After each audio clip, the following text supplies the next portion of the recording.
बात करने वाले हैं अब्दुल्ला सालिम प्रकरण पर। अख्तरुल इमाम का बयान आ चुका है। अब सबा जफर साहब इस पे खुलासा करने वाले हैं। इस घटना के पीछे कहां पर साजिश हुई, क्या बात है, आपको बहुत कुछ नया जानने को मिलेगा। साजिश तो पहले ही से है। मुर्शीद एमएलए जो है, ये मुर्शीद एमएलए ये तो पहले ही बोला है, बयान दिया, स्टेटमेंट उसका ये है कि 2 साल पहले जी इतना बड़ा जुर्म किया है, आज ने कल इसको हम लोग जो है पकड़ाने का काम करें। क्योंकि असदुद्दीन ओवैसी को ऐसे मुकर्रिर से डर और घबराहट है, चूंकि वो इलेक्शन के चलते ही उसको अरेस्ट कराने का काम किया है असदुद्दीन ओवैसी। कोई वजह नहीं है। ये मुकर्रिर बन करके जाते और कोई पार्टी का मदद करने के लिए, तो सोचा कि इससे पहले क्यों नहीं इसको अरेस्ट कराया जाए। ये प्लानिंग है, साजिश है। और जोकी में पकड़ नहीं सकता था, इसलिए कि जोकी के लोग मक्कारी से ये सारा साजिश ऊपर से लेकर के इन लोगों ने किया है। वो दलमालपुर में पकड़ाने का काम किया है, और दलमालपुर में बॉर्डर एरिया है, यहाँ की पुलिस भी नहीं समझ सकी। और जिस वक्त मौलाना को गाड़ी से उतारने का काम किया है, सबसे पहले आर्म्स लगा के उसको इसमें लगाने, पेशानी पर लगाने का काम किया है। असदुद्दीन ओवैसी साहब मदनी साहब के खिलाफ में जिस तरह से बयान देने का काम किया है, ऐसे लोगों को तो जलील करने की भी जरूरत। असदुद्दीन ओवैसी अपने आप को जो खुदा मान लिया है, ये गलतफहमी खुशफहमी दूर कर ले। खुदा का पकड़ आप पर भी जरूर होगा। आप दूसरों को जलील करना चाहते हैं, आपको जलील किया जाएगा। वक्त आ रहा है, वक्त आपको बता देगा। 2024 में उन्होंने इस तरह की बात कही थी, और 2024 में MIM में थे। 2026 में जब उनको अरेस्ट किया गया, MIM के लोग खुद साजिश के तहत उनको फंसाने का काम किया। जय हिंद दोस्तों, पूर्णिया खबर पर फिर से एक बार आपका स्वागत है। दोस्तों, मेरे साथ है अमौर विधानसभा के पूर्व विधायक सबा जफर साहब। बात करने वाले हैं अब्दुल्ला सालिम प्रकरण पर। अख्तरुल इमाम का बयान आ चुका है। अब सबा जफर साहब इस पे कुछ कहने वाले हैं और कुछ खुलासा करने वाले हैं। इस घटना के पीछे कहां पर साजिश हुई, क्या बात है, आपको बहुत कुछ नया जानने को मिलेगा। इसलिए इस वीडियो में आखिर तक बने रहिए। सर, आपका पूर्णिया खबर पर बहुत बहुत स्वागत है। मैं आपका शुक्रगुजार हूँ पूर्णिया खबर पर। आप हमारे यहाँ आए और यहाँ पर आने के लिए आपका मैं शुक्रगुजार हूँ। एक तरफ है सर बंगाल चुनाव, दूसरी तरफ है आपके ही अमौर विधानसभा के दलमालपुर से गिरफ्तार होता है मौलाना अब्दुल्ला सालिम चतुर्वेदी। जी हाँ, तो सर इसको क्या देखते हैं सर, ये इसमें कोई पॉलिटिकल एंगल है कि इलेक्शन के टाइम में ही गिरफ्तारी। जब सर ये घटना आज से लगभग 2-2.5 साल पहले हुआ था, और उससे पहले वो AIM पार्टी में थे, तो क्या उस वजह से वो मामला शांत था? और पार्टी छोड़ने के बाद अभी बंगाल चुनाव है, तो क्या उनकी वजह से उनकी गिरफ्तारी हुई है सर, या आप क्या पॉलिटिकल एंगल देखते हैं सर, वो थोड़ा बताइए पूर्णिया खबर के दर्शकों को। देखिए, मौलाना अब्दुल्ला सालिम कमर कासमी चतुर्वेदी साहब एक अच्छे मुकर्रिर हैं, और दूसरी बात यह है कि एक आलिम दीन है, और आलिम दीन के हिसाब से हम लोग उनका बहुत कदर करते हैं। पिछले बार 2020 में मेरे मुखालफत में वो आकर के MIM के तरफ से काफ़ी उन्होंने काम किया था, और यहाँ से अमौर से अख्तरुल इमाम को जिताने का काम किया। लेकिन वो एक अच्छे इंसान हैं और अच्छे मुकर्रिर भी हैं। जाहिर सी बात है, मुकर्रिर हैं।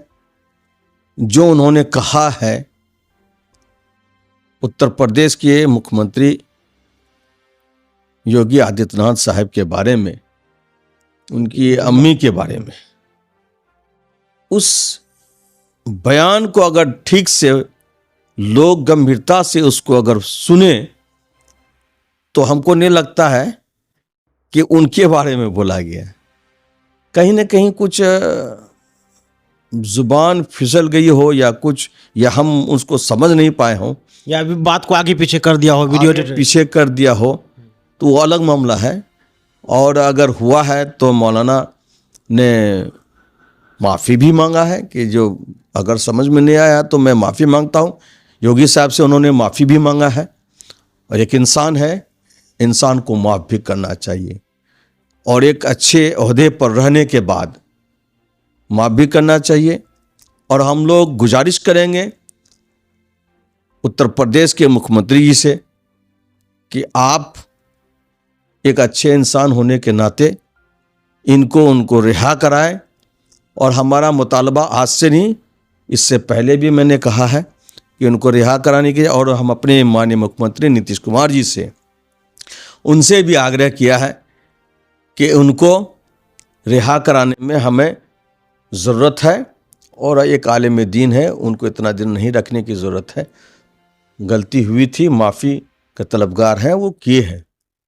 जहाँ तक हम लोग का मामला है, हम लोग भी मेहनत कर करके उनको निकालने का काम करें। इसमें सियासत करने की ज़रूरत नहीं है।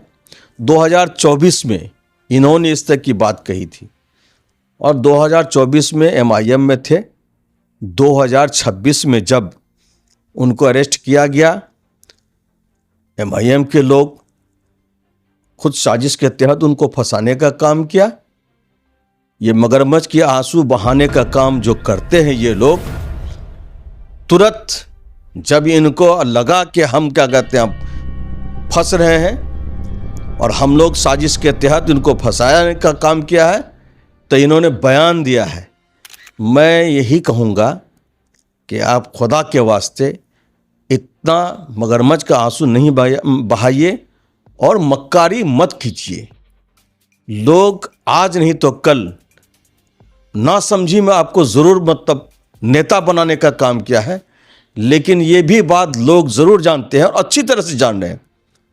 इलाके के लोग, हर जगह के लोग ये जानते हैं कि ये आदमी मक्कार और फ्रॉड है और रहेगा। इसमें कहीं पर भी 1% भी नहीं है कि इन्होंने जो किया है ये गलत किया है उलमा के साथ में। और अभी इसका जो सुप्रीमो है असदुद्दीन ओवैसी साहब, मौलाना मदनी साहब के ख़िलाफ़ में जिस तरह से बयान देने का काम किया है, ऐसे लोगों को तो जलील करने की भी ज़रूरत है। असदुद्दीन ओवैसी अपने आप को जो खुदा मान गया है, ये गलतफहमी खुशफहमी दूर कर ले। अगर मुस्लिम लीडर हैं तो आप उसी तरह से चलिए। कहीं ना कहीं आप मुसलमानों को ही अपने टारगेट में ले करके और अपना नेशनल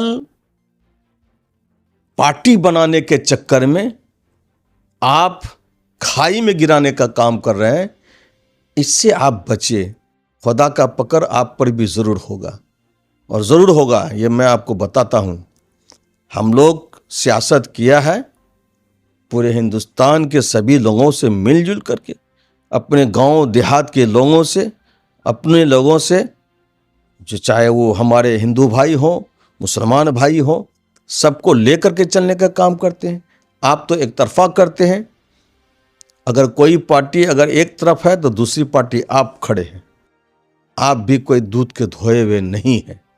मैं यही कहूँगा, मेरी गुजारिश यही होगा कि आप सावधानी से चलें। सियासत करते हैं, नुकसान नहीं पहुँचाएं। आज़ादी में हैदराबाद के लोगों का कोई रोल नहीं रहा है।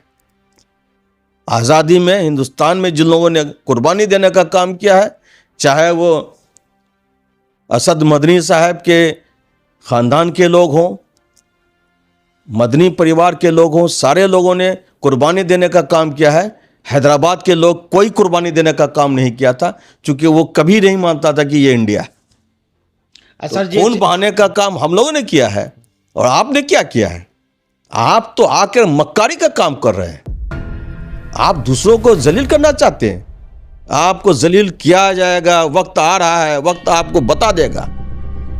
सर जी, एक चीज़ बताइए कि अब्दुल्ला सालिम को पहले जो कि विधानसभा का टिकट मिलना था वो वहीं के भी है शायद, लेकिन उनकी जो गिरफ्तारी होती है आपके अमौर विधानसभा, और जहाँ के अभी साबिक विधायक हैं अख्तरुल ईमान साहब, तो सर क्या इसमें कुछ एंगल है कि सर विधानसभा वहाँ पे गिरफ्तारी होना? सर देखिए, साजिश तो पहले ही से है। मुर्शीद MLA जो है, ये मुर्शीद MLA, ये तो पहले ही बोला, बयान दिया, स्टेटमेंट उसका ये है कि 2 साल पहले जी इतना बड़ा जुर्म किया है, आज नहीं कल इसको हम लोग जो है पकड़ाने का काम करेंगे। और जोकी में पकड़ नहीं सकता था, इसलिए कि जोकी के लोग अगर वहाँ अरेस्ट होने का होता तो वो हमको लगता है कि यूपी का पुलिस का जो है ना, वो मक्कारी से ये सारा साजिश ऊपर से लेकर के इन लोगों ने किया है।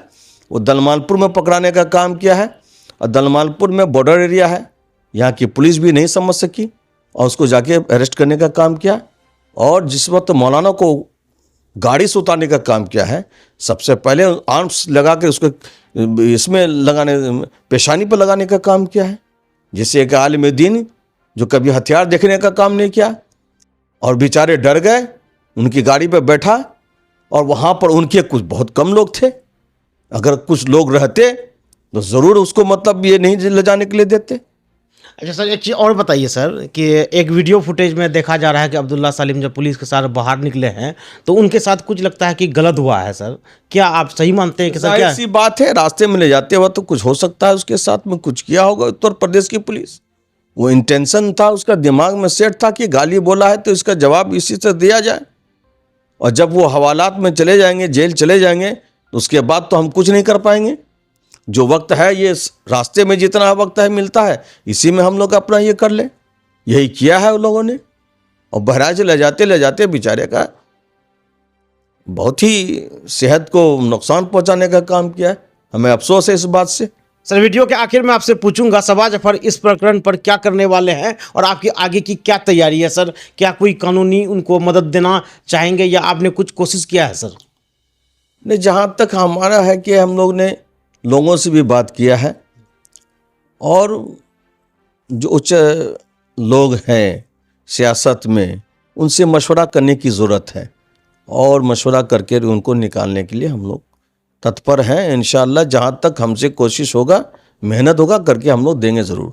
क्या सर बंगाल चुनाव का वो जो डेट है चुनाव में उसके बाद या पहले सर? नहीं, बंगाल चुनाव से पहले होना चाहिए, क्योंकि असदुद्दीन ओवैसी को ऐसे मुकर्रिर से डर और घबराहट है, चूँकि वो इलेक्शन के चलते ही उसको अरेस्ट कराने का काम किया है असदुद्दीन ओवैसी, और कोई वजह नहीं है। बंगाल का भी है, आसाम का हो रहा था, 2 इलेक्शन हो रहा है, ये दोनों इलेक्शन में इसको मतलब नुकसान हो रहा था, चूँकि ये मुकर्रिर बन करके जाते और कोई पार्टी का मदद करने के लिए, तो सोचा कि इससे पहले क्यों नहीं इसको अरेस्ट कराया जाए। ये प्लानिंग है, साजिश है, इस साजिश के तहत उसको जेल भेजने का काम किया है। चलिए सर, बात करने के लिए बहुत बहुत शुक्रिया। आपने पूर्णिया खबर को टाइम दिया, इसके लिए पूर्णिया खबर और पूर्णिया खबर के फॉलोअर से भी आपका शुक्रगुजार रहेगा। शुक्रिया।